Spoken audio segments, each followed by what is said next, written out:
Hello mga Borya, good morning! Kumusta kayo? Welcome back sa aking video again. Galing lang ako mga inday sa gym. 5 days na lang natitira mga inday is maghiwalay na kami, uuwi na siya ng US mga inday. Since andito pa siya, kasi naisip ko mga inday, pagdating niya sa US, wala nang magluluto sa kanya, wala nang maglalabas sa dabit niya. So habang andito pa siya mga inday, 5 days na lang, lulutuan ko siya ng mga gulay. Kaya kahapon mga inday, nag-night market ako doon sa Carbon. Daming mga tao mga inday. Ang dami kong binili. Tingnan nyo mga inday oh. At ako na nga yung bumili ng gulay mga inday kasi nung sa previous video ko nagugutom ako kasi wala siyang gulay na binili. So ako na lang yung bumili para may maluto ako. Kung binili mga inday, nagtanong ako sa sarili ko. Ayan, nagluto ako ng paborito niya mga inday o yung about ko. Nagtanong ako sa sarili ko, bakit man ako namili ng marami na days lang man din yung nung stay ko dito mga inday kasi aalis na rin ako, uuwi na rin ako sa amin. Nagbili ako ng isang piraso nito mga inday, isang kilo ng ganito. Tapos pinatikim ko kay Eric, napatikim ko na siya dito sa probinsya namin mga inday, pero hindi niya nagustuhan. Kagabi pinatikim ko, sinabi niya sa akin na, pwede ka bang kung bumili ka ng 4 na kilo. Ayan mga inday, so yung 4 na kilo na binili ko kagabi, ito na lang natira. Grabe siya makakain mga inday. Ayan, so ang dami kong binili gahapon puno pala yung fridge namin mga inday na hindi na lang kami dito kanang adlaw na lang kami diri, araw na lang kami dito mga inday. Sa isang taon kami magsasama, away bate, hindi pagkakaintindihan. Akala namin mga inday na magtatapos na doon ang relationship namin, na hindi na kami, ayaw ko nang ituloy, araw na niya ituloy kasi nawala nga yung spark ba. Tapos parang na lang roommate na lang kami dito mga inday, pati doon sa probinsya namin. Pero nung nag-usap kami ng masinsinan mga inday, yung sinabi niya sa akin na kapag umuwi daw siya ng US, uuwi din ako, hahati daw niya ako sa probinsya namin. Parang nabigla ako mga inday ba na nasaktan ako kasi yung una talaga namin pinag-usapan na dito lang ako sa condo mga inday, mag-aantay sa kanya kasi 4 months lang daw siya doon sa US mga inday, para pag uwi niya dito may matirahan din kami. Pero naiba man yung sinabi niya sa akin doon sa probinsya. So yung sinabi niya sa akin na mag-move out na rin ako pag uwi niya, medyo nasaktan ako kasi hindi man lang niya sinabi sa akin pa anong gagawin ko kung wala siya dito sa Cebu. Ganun mga inday, pakalit-kalit yung desisyon niya mga inday ba. Pero na-realize ko na mas mabuti na lang siguro na uuwi na lang muna ako sa province namin. Baka doon kasi yung future ko na anong trabaho ko, yung anong magagawa ko, ganun mga inday ba. Marami mga opportunity dito sa syudad mga inday. Pero na-realize ko din na sige, uuwi na lang ako. Next week mga inday, ihatid ko na siya sa airport. Tinanong ko siya kung ilang buwan siya sa US. Wala pang sure mga inday kung ilang buwan siya doon sa US magstay. Kasi sabi niya, ang dami daw niyang gagawin pagbalik niya sa US. Pag yung unang video ko na sinabi ko na pinapaalis niya na ako dito sa condo mga inday, talagang yung feeling ko noon is talagang nasaktan ako kasi akala ko magsistay lang ako dito mga inday ba. So na-realize ko rin naman na kailangan ko rin umuwi kasi may lupa man ako doon, may mga tubo man ako, siguro yun lang yung ima-manage ko para hindi naman ako, para may trabaho naman ako mga inday ba. Nung iniisip ko mga inday ba, last month na matagal pa kasi may mga isang buwan pa siya yung stay niya dito, hindi ko na siya makakasama, tapos wala pang date kung kailan siya babalik. Tapos baka itong paghiwalay namin na ito, pabalik niya ng US is gamin, andito na siya mga inday. Bibilisan ko na lang tumaluto mga inday kasi nagutom na daw siya. Simple luto lang mga inday para madaling lutuin kasi nagutom naman si Dodong. Kunting mantika mga inday.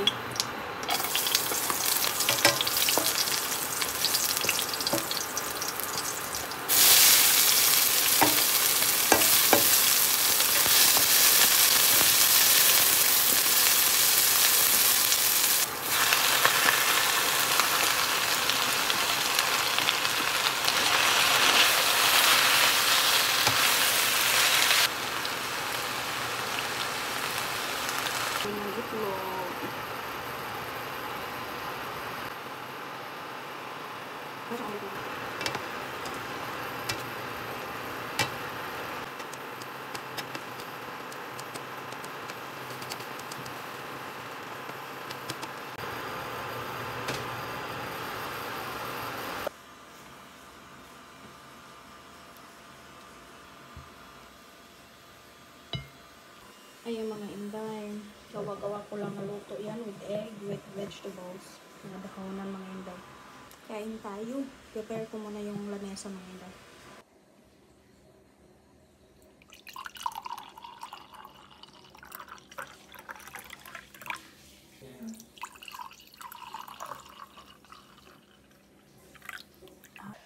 Ayan na yung breakfast mga inday.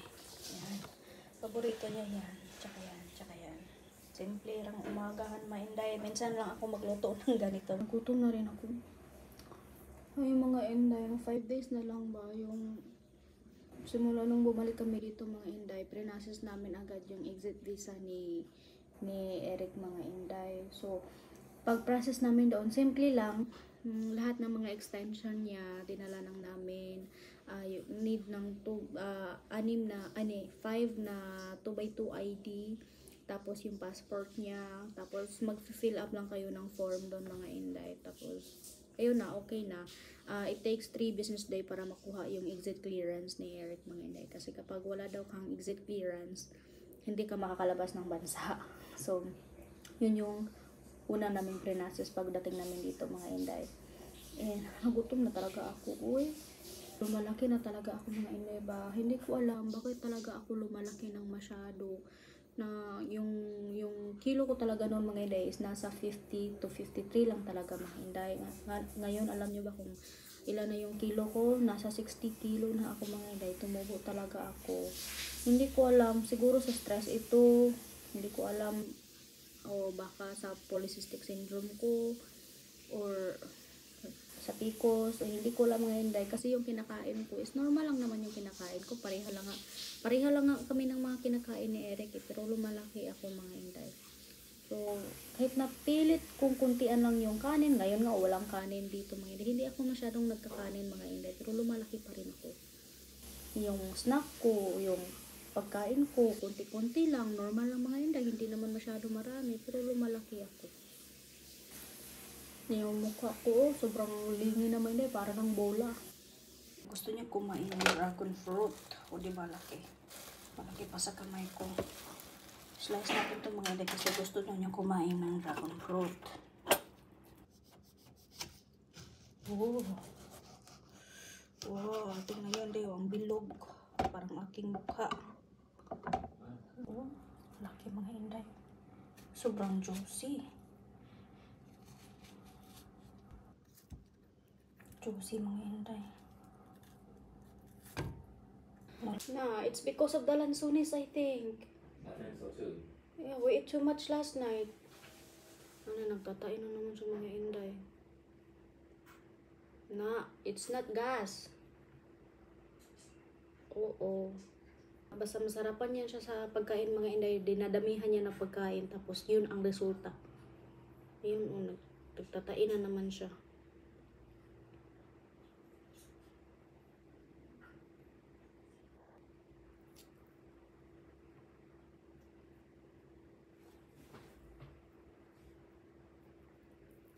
Let's give this lansones to the guard and the maintenance. Malapit na siyang hindi rin magkatae kasi 5 araw na lang babalik na yan sa US.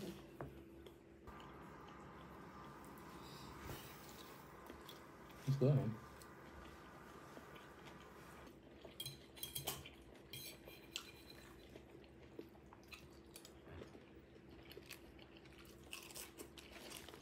No dragon fruit. Dragon fruit makes you poop more.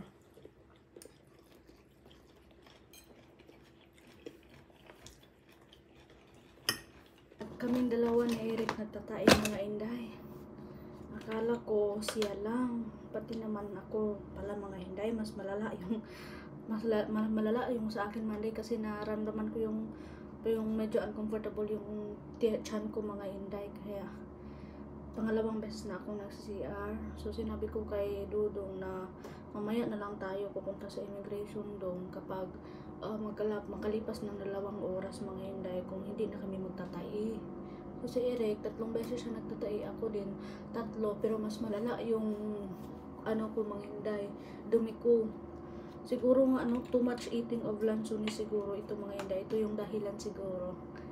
So more than 2 hours naman, Inday, hindi na kami nakabalik ng CR. So siguro magre-ready na rin ako, baka matuloy kami papunta ng immigration mga Inday para sa ready sa documents sa flight niya. Si Eric nagpapahinga doon sa kama mga Inday. Naglagay tayo ng sunscreen kasi mainit. Kahit na malaki na itong ating mukha, alagaan pa rin natin kasi biyaya to ng Panginoon mga Inday.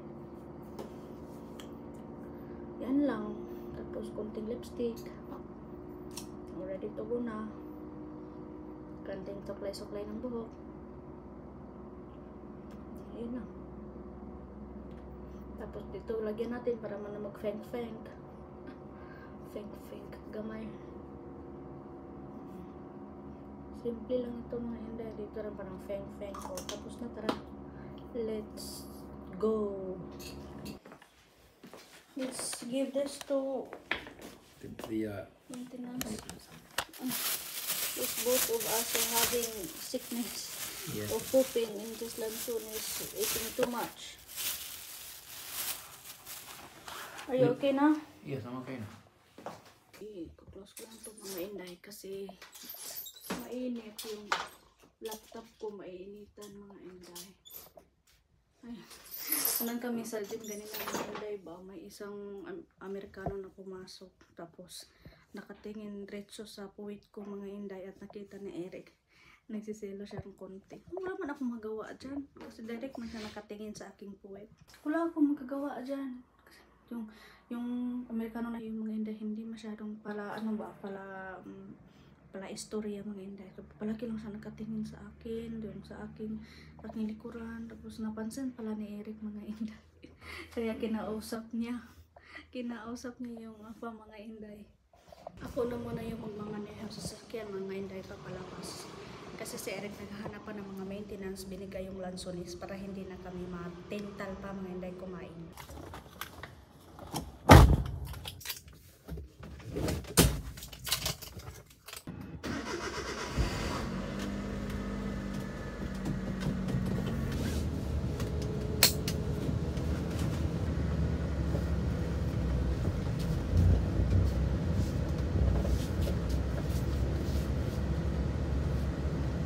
Marunong na ako mag-drive mga Inday, pero hindi pa rin ako pinapadrive ni Eric sa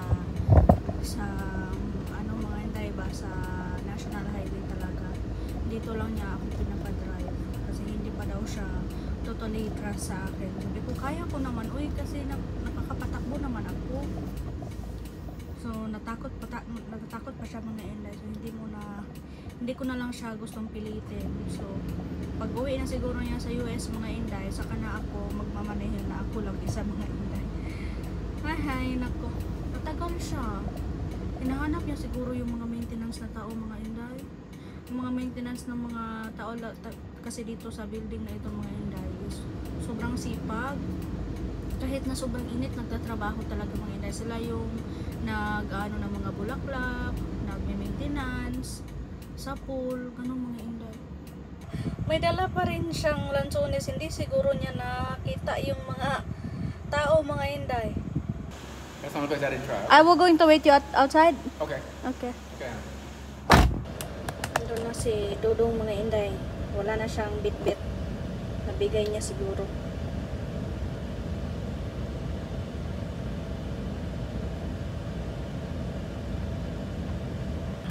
Tingnan nyo dito mga Inday. Ako yan na-drive simula doon sa amin, pa-U-turn hanggang dito. Kaya ko pa naman mag-drive papunta doon mga Inday, pero binigay ko na sa kanya. Baka malisodan na ako. Pupunta na kami sa immigration mga Inday.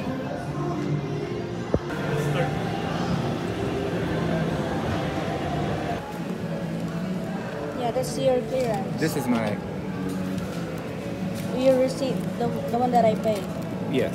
And this one is your clearance in immigration in the airport. Okay. So you're just going to Show them that show one. them.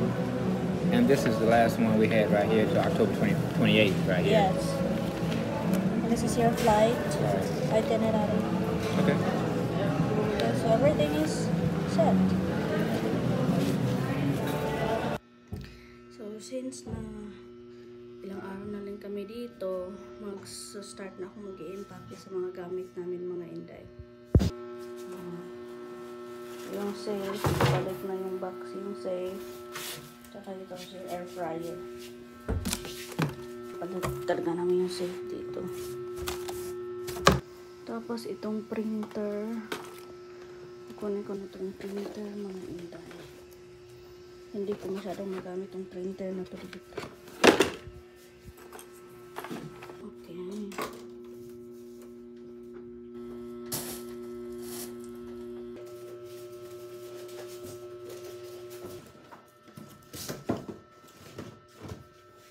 It's good to give those away. Eat those. Now we're cooking with one.